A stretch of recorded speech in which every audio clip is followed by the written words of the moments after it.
My unemployed sister called me useless, and my life is meaningless because I am not an artist like her. She forgot that I pay for her entire life. My sister Tara quit her job at the bank 3 years ago to pursue her passion for art. She said working 9 to 5 was killing her soul, and she needed to express herself creatively. I supported her decision completely, even helped her move into a cheaper apartment and bought her art supplies for Christmas. Our parents had passed 5 years before, so it was just me and her, and I wanted her to be happy. I was working as a nurse, pulling double shifts on weekends, but I told Tara to follow her dreams. For the first year, she actually tried. She'd paint every day, post her work online, apply to galleries and craft fairs. Nothing sold, but she kept saying art took time to monetize. By year 2, she'd stopped painting and started calling herself a conceptual artist. Her concepts never turned into actual art, but she'd spend hours explaining them to anyone who'd listen. When her savings ran out, she asked if I could help with rent just for a few months. I said yes because she was family, and she promised she'd figure something out soon. Those few months turned into a year of me paying her $700 rent, plus giving her money for groceries and utilities. She said she couldn't work a regular job because it would compromise her artistic integrity. She needed to be available for inspiration whenever it struck. Meanwhile, I was picking up extra shifts, working holidays, and eating sandwiches for dinner to afford supporting both of us. Tara would text me photos from coffee shops where she was sketching ideas that never became anything. This past Thanksgiving, I invited Tara to my apartment along with our cousins and some friends from work. I cooked everything from scratch even though I'd worked the night shift before. Turkey, stuffing, 3 kinds of pie, the works. Tara showed up 2 hours late with nothing, not even wine, and immediately started complaining that I'd made regular stuffing instead of the cornbread kind she preferred. During dinner, my friend Jackie asked Tara about her latest art project. Tara launched into this speech about how she was exploring the intersection of existence and emptiness. Jackie politely asked if she had any pieces to show. Tara said physical art was limiting and her work existed in theoretical space. Our cousin Brian tried changing the subject by asking me about my promotion to charge nurse. I'd been training for 6 months and just gotten the position the week before. Before I could answer, Tara cut me off. She said it was typical that I'd define myself by some corporate title, that I was just another cog in the capitalist machine. She said at least she was trying to create something meaningful instead of being useless to society like me. The whole table went quiet. I asked her to repeat what she'd said. She doubled down, saying that anyone could be a nurse. It just required following basic instructions, while art required actual talent and vision. She said I'd given up on having real dreams and settled for mediocrity. She called me useless 3 more times while explaining how I'd never contribute anything lasting to the world. My friend Rachel tried defending me, mentioning the lives I'd saved, the families I'd helped through their worst moments. Tara said that was just doing a job anyone could do with basic training. She said she felt sorry for me because I'd never understand what it meant to have a calling. That's when our cousin Brian lost it and told Tara she had some nerve calling anyone useless when she hadn't worked in 3 years. Tara said employment didn't determine someone's value. Brian asked who paid her rent then. Tara went quiet for the first time all night. Everyone was looking at her. She finally mumbled that she had support from various sources. Brian looked at me and asked if I was the various sources. I nodded. The table exploded. Jackie asked why I was supporting someone who called me useless. Rachel said Tara was a parasite. Our other cousin Diana said she'd wondered how Tara afforded her lifestyle without working. Tara tried to leave, but Brian blocked her path and said she needed to apologize to me in front of everyone. Tara refused, saying she wouldn't apologize for speaking truth about my meaningless existence. That was all I needed to hear. The next morning, I called Tara's landlord and gave notice that I'd no longer be paying her rent. I'd been the only name on the checks for over a year. I also canceled the credit card I'd given her for emergencies that she used for coffee and art supplies. I stopped the automatic transfer I'd set up for her utilities. I texted Tara that since I was so useless, my money must be useless too. She called immediately, screaming that I couldn't just cut her off without warning. I reminded her that she'd called me useless to my face in front of my friends and family. She said that had nothing to do with rent. I said it had everything to do with it. She had 30 days to figure something out. The second week, she tried calling our cousins for money, but Brian had already told everyone what happened at Thanksgiving. Nobody would help her. Week 3, she applied for jobs but hadn't updated her resume in 3 years and had no references. Week 4, she begged me to reconsider, said she didn't mean what she said, that she was just stressed about her art. I asked her to show me one piece she'd completed in the past year. She couldn't. She got evicted on day 31. She had to move in with our aunt who lives 4 hours away in a town with no coffee shops or art scene. Our aunt makes her pay rent by working at her dog grooming business. Tara washes dogs for 10 hours a day. Actual useful work that contributes to something. She posted once about how the universe was teaching her humility through this journey. Brian commented that it wasn't the universe, it was consequences. Last I heard, she was saving up to move back to the city. At minimum wage, that'll take about as long as she spent calling me useless while I paid for her entire life. 3 days later, Brian texted me screenshots of Tara's social media posts, and my phone buzzed 4 times in a row while I was eating breakfast. I opened the messages and saw she'd posted this long thing about toxic family members who don't support artists, and how society punishes creative people for not fitting into capitalist boxes. She wrote about being abandoned by her only sister during her most vulnerable time, and how our whole family turned their backs on her because they couldn't understand her vision. The comments were full of strangers telling her she deserved better, and that real family would never do this to her. I felt my blood pressure spike reading her twisted version of events where she was the victim, and I was some corporate villain who crushed her dreams. She didn't mention that I'd paid her rent for a year, or that she called me useless to my face in front of everyone. Rachel called me 20 minutes later while I was still staring at my phone. She said she'd seen Tara's posts too, and half our mutual friends had sent her screenshots asking what really happened. I told Rachel I couldn't believe Tara was lying to strangers on the internet about this. Rachel said anyone who actually knows us will see through it, and I shouldn't waste energy defending myself to people who don't matter. She reminded me that our real friends and family saw what happened at Thanksgiving and they know the truth. I thanked her and hung up feeling a little better, but still mad that Tara was out there making me look like the bad guy. I decided to focus on work instead of obsessing over social media drama I couldn't control. My first shift after cutting Tara off was actually one of my best in months, because I wasn't constantly checking my phone for her emergency texts, or worrying about whether she had enough money for groceries. I threw myself into my new charge nurse responsibilities, and handled a really chaotic shift where we had 3 trauma cases come in at once. My supervisor, Finn Bradshaw, pulled me aside afterward and said I seemed more focused and energized than I'd been in months. He told me I did great managing the team during the chaos, and he was glad he promoted me. I felt proud hearing that because for the first time in years, I could actually concentrate on my job without half my brain worrying about Tara's latest crisis. Week 2 of Tara's cutoff arrived, and my phone started blowing up with messages from her around 9 in the morning. I was at the hospital getting ready for my shift when the texts started coming in one after another. She said the landlord posted an eviction notice on her door, and she was freaking out because she had nowhere to go. She begged me to pay just 1 more month so she could figure things out and find a job. She sent me photos of the notice and said she'd already applied to 3 places, but nobody called her back yet. She promised this was the last time she'd ever ask for help, and after this month she'd handle everything herself. I read through all 15 messages and didn't respond to any of them. Instead, I opened my banking app during my lunch break and looked at my credit card balance that had been sitting at $4,000 for the past year. All that debt came from supporting Tara when my paychecks weren't enough to cover both our lives. I transferred $700 from my checking account straight to the credit card and watched the balance drop. It felt incredible seeing that number finally go down instead of up for once. I used the money I would have sent Tara for her rent and put it toward my own debt that existed because of her. Diana called me that evening while I was driving home from work. She said Tara had contacted her asking for a loan of $2,000 to cover rent and deposits on a new place. Diana told her no and suggested she try getting a job like normal people do when they need money. Tara hung up on her crying, and Diana wanted to make sure I knew Tara was going around to everyone asking for cash. I told Diana I appreciated the heads up and I was glad she didn't give in. Diana said Tara had some nerve asking family for thousands of dollars after what she said to me at Thanksgiving. My aunt called me the next day, which surprised me because we hadn't talked directly in months. She said Brian told her everything about Thanksgiving and Tara's situation. My aunt offered to let Tara stay with her temporarily if Tara agreed to work at her dog grooming business and pay rent like a normal tenant.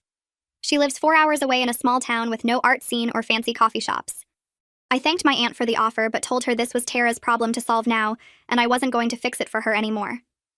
My aunt said she understood completely, and she was proud of me for standing up for myself. She told me she was making the offer anyway because she remembered how hard it was when our parents died 5 years ago, and she didn't want Tara ending up homeless on the street. I said I appreciated that, but Tara made her choices, and now she had to deal with what came next. 2 days before Tara's eviction date, my aunt texted me that Tara finally accepted her offer after running out of other options. That same day, Tara posted this dramatic farewell to the city on social media with photos of her apartment and her favorite coffee shop. She wrote about being forced into exile away from her artistic community and how her art would survive this persecution even if she had to create in the middle of nowhere. She made it sound like she was some revolutionary being banished by an oppressive regime instead of someone who refused to work and ran out of money. Jackie sent me a screenshot of the post with 3 laughing emojis and a message saying Tara was unbelievable. We met for coffee the next morning before my shift, and Jackie kept shaking her head at Tara's dramatics. She told me I looked happier and way less tired than I had in years. Jackie said she was proud of me for finally standing up for myself instead of letting Tara walk all over me forever. I admitted it felt good not having to worry about Tara's rent and emergencies every single day. Jackie raised her coffee cup and said, "Here's to useless nurses who actually contribute to society by saving lives and paying their own bills." The next week, my paycheck hit my account, and I stared at the number on my phone screen for a full minute. $700 more than usual sat there because I wasn't sending it to Tara's landlord anymore. I opened a new savings account that same day and transferred the full $700 into it. Watching that balance appear in my savings felt better than any thank you Tara had never given me in 3 years. My aunt texted me 2 days later with an update about Tara's first day at the dog grooming business. Tara showed up 2 hours late and tried explaining that artists don't function on regular schedules. My aunt told her she could function on a regular schedule, or function without a place to live. Tara showed up on time the next day. Brian called the following weekend and invited me to dinner at his place with Diana and some other family members. I drove over Sunday evening and everyone was relaxed and friendly. We ate pasta and talked about work and normal family stuff. Nobody mentioned Tara until we were clearing dishes, and Diana said she heard Tara lasted exactly 3 days before complaining that washing dogs was beneath her. Brian laughed and said our aunt apparently told Tara that being homeless would also be beneath her, so she better choose which one she preferred. I went home that night feeling lighter than I had in months. Against my better judgment, I checked Tara's social media the next morning before my shift. She'd posted photos of herself covered in dog hair with long captions about how manual labor was destroying her creative spirit. The comments were brutal. Most people told her to grow up. Someone wrote that maybe her creative spirit needed destroying if it couldn't survive an honest day's work. Another person said they'd been following her art journey for years, and this was the first time she'd actually contributed anything useful to society. I closed the app and got ready for work. Hugo called me 3 days later while I was grocery shopping. He said Tara was actually doing okay despite her constant complaints. She showed up on time now after my aunt threatened to kick her out. She was learning the work even though she acted like every task was torture. Hugo said he thought she might actually stick with it because she had no other options left. I thanked him for the update and finished my shopping without the usual anxiety about my bank account. I picked up an extra shift at the hospital the following week and used the overtime pay to book a vacation for myself. Just a long weekend at a beach resort 3 hours away, but it was the first vacation I'd taken in 4 years. I'd always been saving money for Tara's emergencies that were never actually emergencies. Rachel and Jackie insisted on taking me out to celebrate my upcoming vacation. We went to a nice Italian restaurant that I would never have been able to afford before.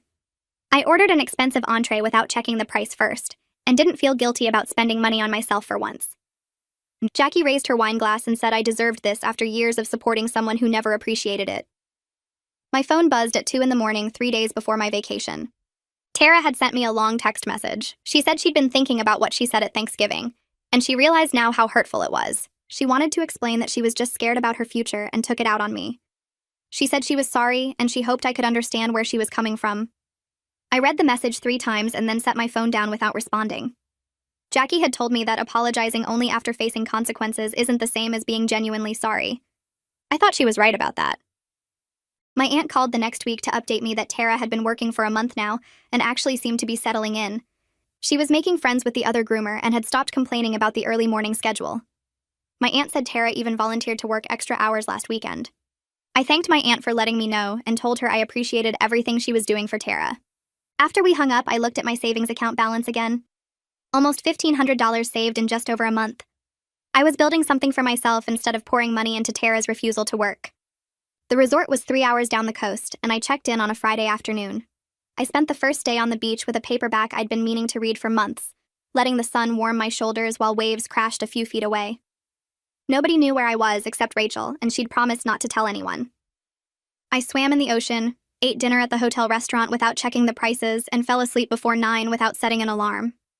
Saturday morning, I woke up naturally at 8 and realized I hadn't slept past 7 in years because I was always worried about missing a call from Tara.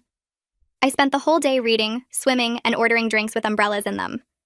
Sunday, I walked along the beach and watched families building sand castles and couples taking photos. Something loosened in my chest that had been tight since our parents died. I'd been carrying Tara's weight for so long that I forgot what it felt like to just exist, without worrying about someone else's next crisis. When I drove home Monday evening, I felt lighter than I had in 5 years. My mailbox was stuffed with junk mail and bills when I got back to my apartment. I sorted through everything while standing in the hallway and almost threw away a plain white envelope with my name handwritten on the front. I opened it and a $50 bill fell out onto the floor. The note inside was short and written in Tara's messy handwriting. She said this was her first rent payment to our aunt, and she wanted me to see that she was actually working and earning money now. She didn't ask for anything or make excuses, just stated the facts and signed her name. I stood there holding the money and the note for a long time. Part of me wanted to believe she was changing, but another part remembered all the times she'd promised to get her life together before. I pulled out my phone and texted my aunt asking if Tara was really working, or if this was some kind of performance. My aunt replied 20 minutes later saying Tara had been showing up on time every day for 6 weeks and seemed genuinely committed to the job. She said Tara still complained sometimes, but she was doing the work without trying to quit. I put the $50 in my wallet and the note in my desk drawer. I wasn't ready to call Tara or text her back, but I kept the money instead of throwing it away. 2 weeks later, Brian texted our family group chat about a Super Bowl party at his place. He listed everyone who was invited and Tara's name wasn't on the list. I felt a small twist of guilt about that until Diana called me the next day. She said Tara had created this whole situation herself, and we weren't obligated to pretend everything was fine just because some time had passed. She reminded me that Tara had called me useless in front of everyone and never really apologized for it. Diana said family wasn't just about blood, it was about how people treated each other. I went to Brian's party on Sunday, and the place was packed with cousins and friends.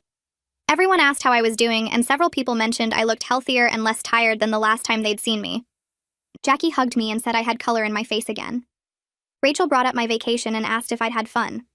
Nobody mentioned Tara for the first 2 hours until I brought her up myself. I told Brian about the card with the money and asked if he thought I should respond. He said that was up to me, but he wasn't ready to forgive her yet. Diana said Tara needed to prove she'd changed through consistent actions over time, not just one gesture. Everyone was careful not to make me feel bad about my decision to cut her off. They seemed more concerned about protecting me than repairing things with Tara. The following Tuesday at work, Finn stopped me in the hallway outside the nurse's station. He said he'd noticed I'd really stepped up since becoming charge nurse, and he wanted to talk to me about a nursing supervisor position that was opening up. The job would mean more responsibility and significantly better pay. I'd be overseeing 3 floors instead of 1 and managing a larger team. Finn said he thought I was ready for it and he wanted me to apply. I told him I'd think about it and he said the application deadline was Friday. I filled out the application that night at my kitchen table. While I was writing about my experience and qualifications, I realized I probably would have turned this down 6 months ago. The supervisor position had demanding hours and required being on call for emergencies. Back when Tara was constantly texting me about rent money or utility shutoffs or some new crisis, I couldn't have handled the extra responsibility. Now I could actually focus on my own career without worrying about dropping everything to deal with her problems. I submitted the application on Thursday morning. That same week, I saw Tara had posted something new on social media. She'd shared a sketch she'd done of the dog grooming shop where she worked. The drawing showed the front counter with clippers and shampoo bottles and a small dog sitting in a grooming tub. It was actually pretty good, way better than the conceptual nonsense she used to post about theoretical space and existence. The caption said working with dogs had inspired some new art ideas, and she was trying to capture real life instead of abstract concepts. Several people commented saying they liked it and asking if she was selling prints. Not if. My aunt called me on Saturday morning while I was doing laundry. She said Tara had asked if she could use the garage as a small studio space in the evenings. My aunt had agreed as long as Tara kept up with her work responsibilities. Apparently, Tara had been painting after her shifts ended instead of going out or watching TV. My aunt said she'd checked on her a few times, and Tara seemed genuinely focused on her art in a way she hadn't been in years. I thanked my aunt for the update and told her I appreciated everything she was doing for Tara. After we hung up, I thought about how Tara had always said she needed to be free from work to create art, but now that she had a regular job, she was actually making things again. Maybe she'd needed structure instead of endless free time. Finn called me into his office 3 weeks after I'd applied for the supervisor position. He said the hospital had reviewed all the applications and they wanted to offer me the job. It came with a 20% raise and better benefits. I'd start in the new role at the beginning of next month. I accepted immediately and shook his hand. When I left his office, I texted Rachel and Jackie asking if they wanted to celebrate that night. We met at the same restaurant where we'd celebrated my vacation, and I ordered an expensive entree and dessert without checking prices. When the check came, I grabbed it before either of them could reach for it. I told them this was my treat, and for the first time in years, I could afford to pick up the entire bill without worrying about my bank account. 3 months passed, and I was working my second week in the supervisor role when my phone buzzed during lunch break. Tara's name appeared on the screen with a message asking if we could talk on the phone sometime. I stared at the text for a full minute before responding that I'd call her after my shift ended. The rest of the day dragged as I kept thinking about what she might want to say. When I finally got home and dialed her number, she answered on the first ring. Her voice sounded quieter than I remembered, less sharp around the edges. She asked how I was doing and I told her about the promotion. She said that was great and she was happy for me, and the words didn't have that fake quality they used to have when she'd pretend to care about my work. We talked about nothing important for a few minutes before she took a breath and said she needed to apologize. She told me she'd been thinking about Thanksgiving every single day since it happened. Working at the grooming business had shown her how hard it was to earn money, how exhausting it felt to work 10-hour shifts and come home too tired to do anything else. She said she finally understood what I'd been doing for her all those years, while she sat in coffee shops pretending to be an artist. She used the word ashamed 3 times. She said she was ashamed of how she treated me, ashamed of calling me useless when I was the only reason she had a roof over her head, ashamed that it took losing everything to make her grow up. I listened without interrupting, and when she finished, I told her I appreciated the apology. She asked if we could go back to how things were before, and I said no immediately. The silence on her end lasted long enough that I thought the call had dropped. Then she surprised me by saying she didn't actually want that either.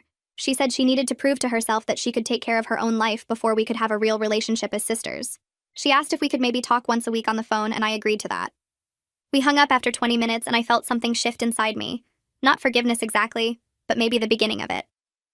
2 weeks later, my aunt called while I was grocery shopping. She said Tara had been promoted to assistant manager at the grooming business. Hugo had been skeptical about giving her more responsibility, but Tara had shown up on time every single day for 3 months, never called in sick, and customers specifically asked for her because she was good with nervous dogs. The promotion came with a $1.50 raise, and Tara had cried when they told her. My aunt said she'd never seen someone so happy about making $12 an hour. I thanked her for the update and finished my shopping, adding items to my cart without checking prices like I used to do. That weekend, I was scrolling through social media and saw that Tara had posted photos from a local art fair in my aunt's town. She'd sold 3 paintings, small ones of the dogs she worked with. The captions talked about how it wasn't much money, but it felt amazing to actually sell her work, instead of just talking about theoretical concepts. The comments were from real people saying they loved the paintings, not the usual empty praise from people who felt obligated to support her. I liked the post without commenting. Brian texted me a month later saying he'd driven through my aunt's town for work and stopped by the grooming shop. He said Tara looked healthy and happy, that she'd shown him around the place and introduced him to the other groomer and didn't complain once about her job or the town or anything. She'd asked about me and he told her I was doing well. He said it was weird seeing her act like a normal person instead of a victim. I told him I was glad she was doing better and left it at that. The next day, I called a therapist whose number my supervisor Finn had given me months ago when I mentioned feeling stressed about family stuff. I made an appointment for the following week and showed up nervous but determined.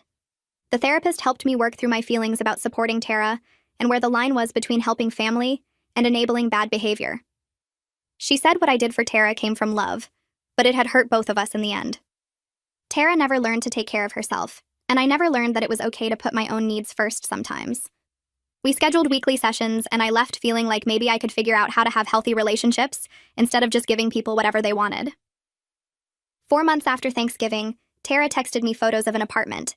It was tiny, barely bigger than my bedroom, and she was sharing it with a roommate who worked at the same grooming business. But the rent was split between them, and Tara was paying her half with money she earned herself. She sent another text saying she knew it wasn't much, but it felt good to have her own place again. I congratulated her and meant it. I checked my savings account that same day and saw the balance had grown to $3,200. So every paycheck I'd been putting away the money that used to go to Tara's rent and expenses. For the first time in my adult life, I had an emergency fund that could actually handle an emergency. It felt more secure than anything I'd ever done for Tara, knowing that if something went wrong, I could take care of myself without going into debt. The following week, Tara texted asking if I'd be willing to meet for coffee when she visited the city next month. She was coming back to see some friends and wanted to show me her new paintings in person. I read the message 3 times before responding. Part of me wanted to say no, to keep the distance we'd built and protect myself from getting pulled back into old patterns. But another part of me missed my sister, the real version of her that I'd seen glimpses of before she quit her job and started playing artist. I typed yes and hit send before I could change my mind. Rachel called me the next day, and I told her about agreeing to meet Tara for coffee. She went quiet for a few seconds, and then asked if I was sure that was a good idea. I said I wasn't sure about anything, but I missed my sister and wanted to see if she'd actually changed. Rachel told me to be careful about letting Tara back in too quickly, because people who hurt you once can do it again if you don't protect yourself. I appreciated her concern, but I explained that I wasn't planning to support Tara financially again, or go back to how things were before. I just wanted to see her and talk to her like normal siblings do. Rachel said she understood and she'd support whatever I decided, but she made me promise to call her right after the coffee meeting so she could check on me. I promised and felt grateful to have friends who actually cared about my well-being instead of just taking from me. The day of the coffee meeting arrived faster than I expected. I got to the shop 15 minutes early and sat at a corner table where I could see the door. My hands were shaking a little as I waited, and I kept checking my phone to see if Tara would cancel. She walked in exactly on time, and I almost didn't recognize her at first. She looked different in a way I couldn't quite pin down right away. Her hair was pulled back in a simple ponytail instead of the messy, artistic style she used to wear. Her clothes were clean and practical instead of the thrift store vintage pieces she used to claim were part of her aesthetic. But the biggest difference was in her face. She looked healthier somehow, less stressed and more grounded than I'd seen her in years. She spotted me and I waved back and felt my stomach flip with nervousness. She sat down across from me and thanked me for coming, and I nodded and said I was glad she made it. We ordered coffee, and neither of us knew what to say for the first few minutes. Then Tara pulled out her phone and asked if she could show me some photos. I said yes, and she scrolled through pictures of her paintings. They were actually good. Not the pretentious conceptual stuff she used to talk about, but real paintings of dogs and the grooming shop and landscapes around my aunt's town. I told her they were beautiful and meant it. She smiled and looked genuinely happy about the compliment, instead of acting like praise was something she deserved just for existing. She started talking about her work at the grooming shop, and I waited for the usual complaints about how the job was beneath her or killing her creativity. They never came. She just talked about learning to groom different breeds and how satisfying it felt to see a dog go from matted and dirty to clean and happy. She mentioned her coworkers and how they'd been teaching her things and including her in their lunch breaks. It was the first time in 3 years I'd heard her talk about other people without making everything about herself. About halfway through our coffee, Tara stopped talking and looked down at her cup. She said she needed to thank me for cutting her off. I wasn't expecting that, and I didn't know how to respond. She kept going and explained that she was angry at first. Furious, actually, and she spent weeks thinking I was the worst person in the world. But then she had to actually work and pay her own bills and take care of herself for the first time since quitting the bank. She said it was hard at first, really hard, and she cried herself to sleep some nights because her hands hurt from washing dogs all day, and she was so tired she could barely move. But then something changed. She started feeling proud of herself when she got her first paycheck that she'd earned completely on her own. She felt accomplished when her boss complimented her work. She felt capable when she figured out how to budget her money so she could afford rent and food and still have a little left over. She said she was actually proud of herself for the first time in years, and she realized she'd never felt that way when I was paying for everything because she hadn't earned any of it. I listened to all of this and felt emotions I couldn't quite sort out. Part of me was happy that Tara had learned something and was doing better. Part of me was still angry about Thanksgiving and all the years I'd worked myself to exhaustion while she did nothing. But I told her I was proud of her too, and I could see she was really trying and making progress. But I also said I was still hurt by what she'd said at Thanksgiving, and I didn't know if I'd ever forget hearing her call me useless in front of everyone I cared about. Tara nodded, and her eyes got watery, but she didn't cry. She said she understood completely, and she wasn't asking me to forget it or pretend it didn't happen. She said what she said was horrible and wrong, and she'd been thinking about it every single day since then. She knew she couldn't take it back, but she wanted me to know she didn't believe any of it anymore. She said watching dogs get groomed taught her that useful work was any work that helped someone or something, and nursing was 1,000,000 times more useful than anything she'd ever done with her so-called art career. We finished our coffee and both felt like we'd said what we needed to say. Before we left, Tara suggested maybe we could talk on the phone once a week and see how that went. She said she didn't want to push for too much too fast because she knew she needed to earn back my trust slowly. I agreed that weekly phone calls sounded manageable and safe for both of us. We hugged goodbye, and it felt different from our old hugs, less automatic and more genuine. I walked to my car and called Rachel like I'd promised. I told her the meeting went well, and Tara seemed like she was actually changing. Rachel said she was glad, but reminded me to keep my boundaries firm and not let my guard down too fast. I agreed and drove home feeling lighter than I had in months. 2 days later, my aunt called. She said she'd been talking to Tara and heard about our coffee meeting. She told me she was really impressed with how both Tara and I had handled this whole situation. I thanked her and said I was just trying to figure out what healthy family relationships were supposed to look like. My aunt said that sometimes the most loving thing you can do for family is let them face their own consequences instead of protecting them from reality. She said she'd seen too many parents and siblings ruin people by always bailing them out and never letting them learn to stand on their own. I told her I appreciated her taking Tara in and giving her structure when I couldn't do it anymore. She said Tara was actually one of her best workers now, and she was glad to have her. The next weekend, I decided to use some of my savings to redecorate my apartment. I'd been living with the same cheap furniture I'd bought years ago, when I was trying to save money to help Tara. I went to a real furniture store instead of the thrift shops I usually haunted, and bought a new couch that was comfortable and looked nice. And I got a real bed frame instead of just a mattress on the floor. I bought curtains that matched and artwork for my walls that I actually liked, instead of Tara's failed paintings that I'd hung up to make her feel supported. It took me a whole day to rearrange everything and get rid of the old stuff, but when I finished, my apartment felt like mine for the first time. It felt like a space for an adult who had her life together, instead of someone just surviving while supporting someone else. Tara and I had our first weekly phone call on a Tuesday evening. I was nervous about it, but I answered when she called and we talked for about 30 minutes. We discussed her work and she told me about a difficult dog she'd groomed that week. I told her about my new supervisor role and the extra responsibilities I was handling. She asked questions about my job that showed she was actually listening instead of just waiting for her turn to talk. We talked about some paintings she was working on, and she sent me photos after we hung up. It felt like talking to my sister instead of managing a dependent adult who couldn't take care of herself. I felt good after the call ended, and I marked the next Tuesday on my calendar for our next one. 6 months after Thanksgiving, Brian called to invite me to a family barbecue at his place. He mentioned he'd invited Tara too and wanted to make sure I was okay with that before I committed to coming. I felt nervous about seeing Tara in a family setting again after what happened last time, but I decided to go and see how it felt. I told Brian I'd be there and asked what I could bring. He said just to bring myself and not to worry about anything. The day of the barbecue arrived and I drove to Brian's house with my stomach in knots. I got there early and helped Brian set up tables in his backyard. Diana arrived next with her husband and kids.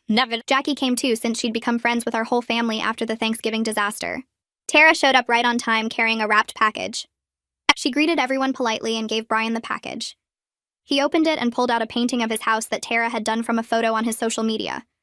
It was really good, and Brian seemed genuinely touched by the gift. Tara didn't ask anyone for money or favors or help with anything. She brought her own drinks and offered to help with the grilling.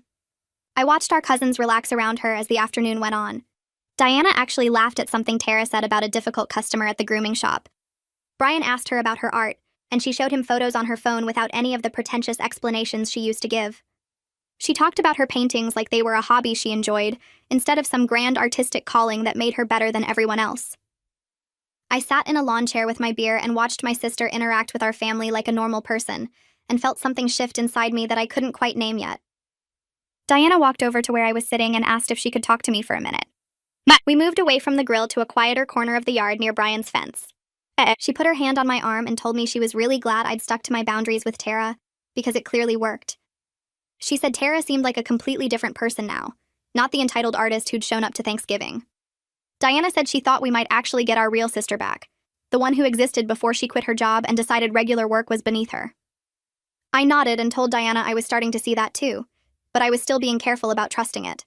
We walked back to the group and I grabbed another beer from the cooler. About an hour later, Tara came over and asked if we could talk privately for a few minutes. My stomach tightened, but I said sure. We walked to the front yard where it was quiet. Tara looked nervous and kept pulling at the hem of her shirt. She told me she'd been saving money to pay me back for some of what I'd spent supporting her over those years. I started to say that wasn't necessary, but she cut me off. She said she wanted to do it, that she needed to do it for herself. She explained she'd been setting aside $50 from each paycheck, and she had almost $500 saved up. She asked if I would accept it when she had enough. I felt something catch in my throat and told her that if it was important to her, then yes, I would accept it. She smiled for the first time that day, a real smile that reached her eyes. We went back to the barbecue and stayed for another 2 hours. The next month passed quickly with work keeping me busy. Then one Saturday morning, I checked my mailbox and found an envelope from Tara. Inside was a check for $500 and a note written on plain paper. The note said this was the first payment and she'd keep sending more until she'd paid back what she could remember me spending. I sat on my couch holding the check and the note and felt tears in my eyes. I hadn't expected her to actually follow through.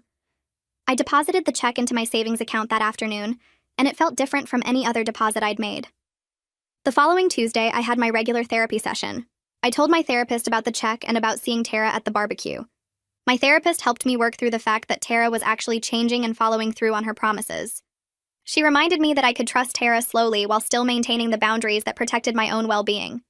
I didn't have to choose between having a sister and protecting myself. I could do both if I stayed aware and didn't fall back into old patterns. That conversation helped me feel less guilty about still being cautious around Tara, even though she was clearly trying. 3 weeks after that therapy session, My phone rang while I was making dinner. It was Tara calling. She sounded excited and talked fast. She told me she'd been accepted to show her work at a small gallery in my aunt's town. The gallery owner had seen her paintings at a local craft fair and asked if she wanted wall space for a month. Tara asked if I might come to the opening. I felt nervous about committing, but I heard myself saying I'd love to come. She gave me the date and time and thanked me about 5 times before we hung up. The gallery opening was on a Friday evening 2 weeks later. I left work early and drove the 4 hours to my aunt's town.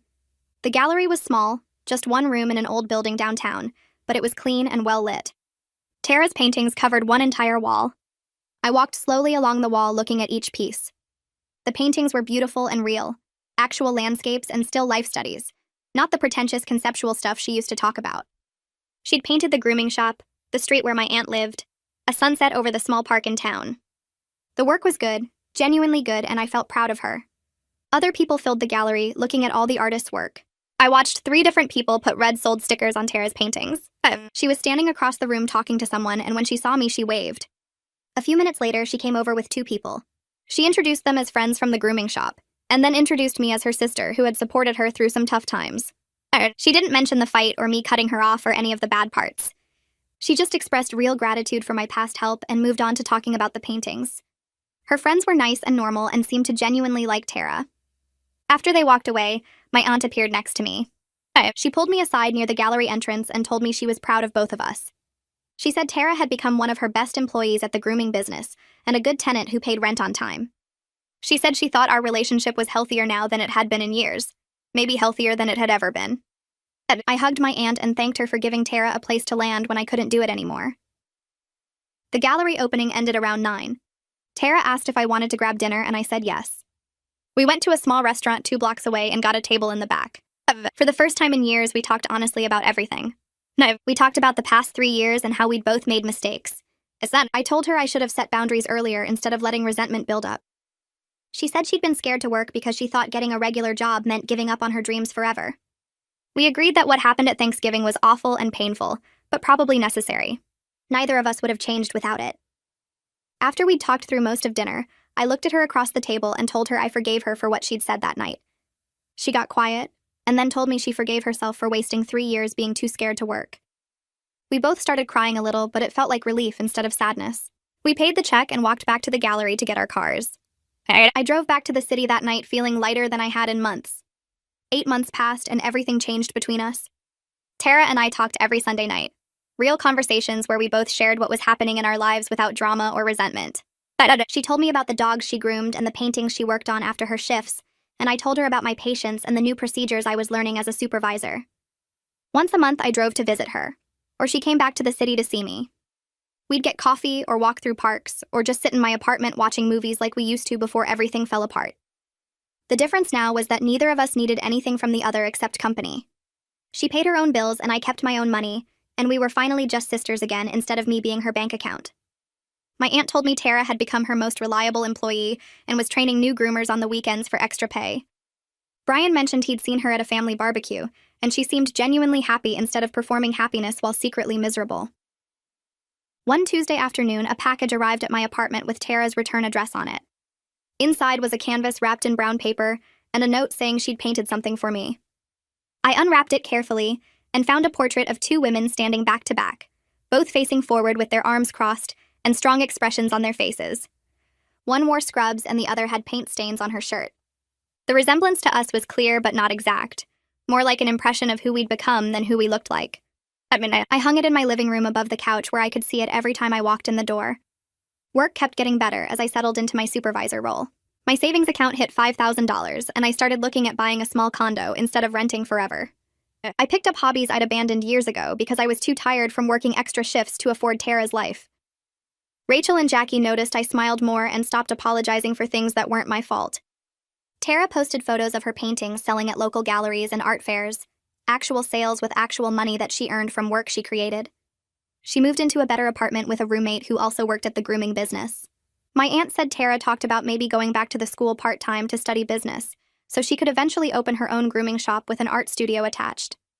We were both building lives we could be proud of, lives we paid for ourselves, lives that felt real and solid instead of fake and fragile.